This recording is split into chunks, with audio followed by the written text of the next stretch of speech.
Hi guys, how's it going? Wow, okay, so I'm pretty nervous, I'm not gonna lie, because I never thought that I would ever be sitting here on camera talking about this, because this is so personal for me and it's really hard and it's something that I'm extremely self-conscious about. But my hope is that if I talk about it and I'm open about it, then hopefully it might not be such a big deal for me and even just other people, because I know that for me it is a big deal and I need to not let it have so much power over me. So what I'm talking about today is I'm talking about cold sores. I'm talking about what it's like to have a cold sore and all of that stuff. So basically cold sores are the herpes virus, if you didn't know. So it's a type of herpes virus that it's not, you know, the STI, I just want to put it out there. Obviously the STI is also the herpes virus, but it's a different strain. But yeah, so cold sores, otherwise known as fever blisters. I've never heard of it being called fever blisters before, but I decided that I would kind of look into it a little bit to see what other people call it, and yeah, apparently Americans call it fever blisters. But it's this thing right here on my face. So I've decided to do this video with no makeup on and hopefully be a bit confident about this all, because yeah, I know it's a pretty big deal for me, but I hope that if by opening up it can help someone else, then yeah, so that's the plan anyway. As I said before, yes, it is a virus, that means it's not treatable, right? So there's no medicine that can cure a virus. It just, that's not how it works. So it is the oral version of herpes, which means that it is very contagious. It can be passed on very easily by things like kissing and skin-to-skin contact, and it causes these pus-filled lesions. So yeah, like what I said before, what you can see on my face. And it makes your skin really super sensitive. And they last for around about 1 week. So things that cause you to get a cold sore is obviously you get passed on a cold sore by someone else who has it. So for me, I got it from my dad. He used to have them all the time. I'd never really thought anything of it. And obviously he passed it on to me. So when it tends to come up is when you've had a cold, or if your immunity is really low. So for us at the moment it's winter, that's why I'm sitting here in my blanket. It's having lower immune function. So because your immunity is lower, it means that the virus is more likely to like pop up and show its face, and here it is. And the other way that you can get it is just by having too much UV radiation. It's really hard for me to actually be on camera and talk about this because, like I said, this is something that's really personal to me. It's something that I've had to deal with since I was maybe like 14, and I remember when I was first diagnosed with it, the doctor thought that it was impetigo, but obviously because it kept recurring, it's not impetigo, it is a cold sore.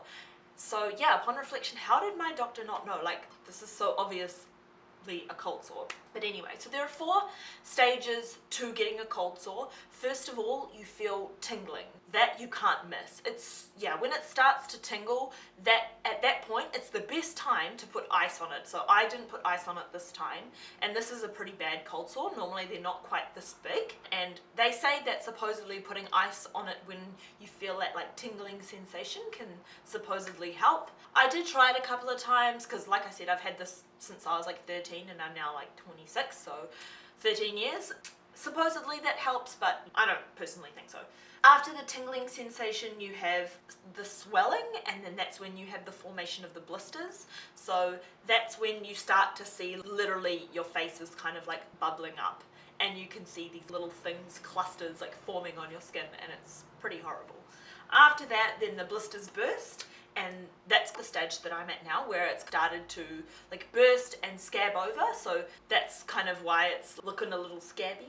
Once the blisters have burst and the sores have dried supposedly and kind of like scabbed over, then that's usually when it's in the healing phase, and after that, that's when you know that it's healing. So that's some general information, and kind of how it's affected me is it makes me feel like I don't even want to go outside, you know, like I don't even want to show people my face. Usually it's in such a central part of your face. For me, I always get it around my nose and this area. I very, very rarely get it on my lips itself. I think I've had it on my lips like maybe once or twice, but more often than not, I usually get it in like this area. on my face. That's usually where I get it. This is quite a big one, like I said. Normally they're not quite this big, but you know, it is what it is. And I guess the thing that I need to remind myself is that it only sort of hangs around for about a week. I mean, once it's kind of gotten to the stage where it's sort of scabbed over, then you know that it's healing, and you know that the scab will eventually fall off, and then you don't have any scarring or anything like that, and it's just temporary, and it's, like I said, it's just from stress. Like lower immune system. In saying that, I do have some really helpful things to note that can really help it. So this is something that I recently bought because I ran out. Basically, lysine is where you want to go. So this one here that I have, it's called Caths Cold Sore Complex, and it's got lysine, zinc, and vitamin C. I have only been using this for like a couple of days, but I know I've used lysine before, and I know for a fact it definitely helps with cold sores. It's natural, it's not like you're putting any harmful chemicals in your body, and it means that, you know, you can use something that's natural and it will help. It helps with the severity of your cold sore, and it helps with the frequency, like if you take it more often. I don't take it that often. The only time I ever take this is when I actually have a cold sore. Zinc helps repair your skin, and vitamin C obviously just helps with your immunity. I do have just some straight up lysine on its own as well. Obviously I haven't started this one because I'm using this one at the moment. This is just more of the same thing. So yeah, usually you take it in 1000 milligram tablets. The only thing though is that like the lysine tablets are freaking horse tablets. I mean, check it out. Look at this pill. It's enormous. It's like the size of my cold sore. Serious. And just other general things to help your immunity is this Healtheries garlic, vitamin C, zinc, and echinacea, and it also has olive leaf, and also just some probiotics. So those two things are known to be really good to help out your immunity and kind of get you back to where you need to be so that you can fight off this virus. But yeah, so those are some things that help. It is really hard, you know, you want to put foundation or something over it to just kind of conceal it, but ultimately, you know, people can see the scab underneath. You know, it really makes you feel self-conscious about yourself, and you know, it makes you not really want to go out. And like, I know for me, when I first got this one, because it was so huge and it's so tingly and I can feel it, it's just not a pleasant experience at all. I get it. My hope for you guys is that sharing this information, it's normal. Like, lots and lots of people get cold sores, and it's not something that we should hide behind. There are some topical treatments that you can use, like Zavirax and things like that, but I personally have never found them to work. Yeah, none of those really work. Honestly, just time works.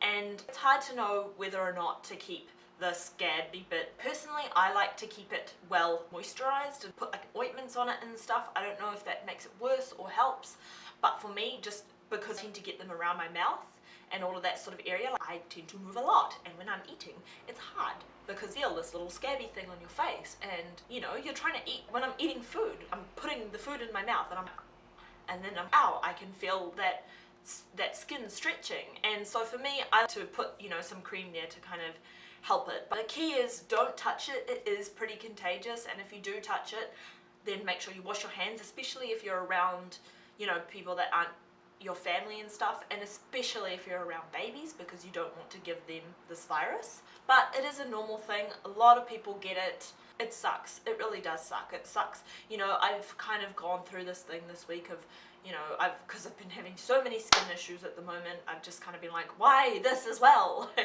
You know, but it's just superficial and it doesn't matter, and it's probably not that noticeable, and that's what you need to tell yourself, is that it's not that noticeable despite what you might think. You know, people don't even really notice it. They're not really looking at your face like this and, you know, wanting to like inspect your whole face. They're looking at you as a whole, and ultimately your self-worth isn't defined by what you look like. So try not to let it worry you, and I know that it's really hard, believe me, I do, but at the end of the day, in about a week's time, maybe just over a week, it'll be gone, and you won't even remember that it was there.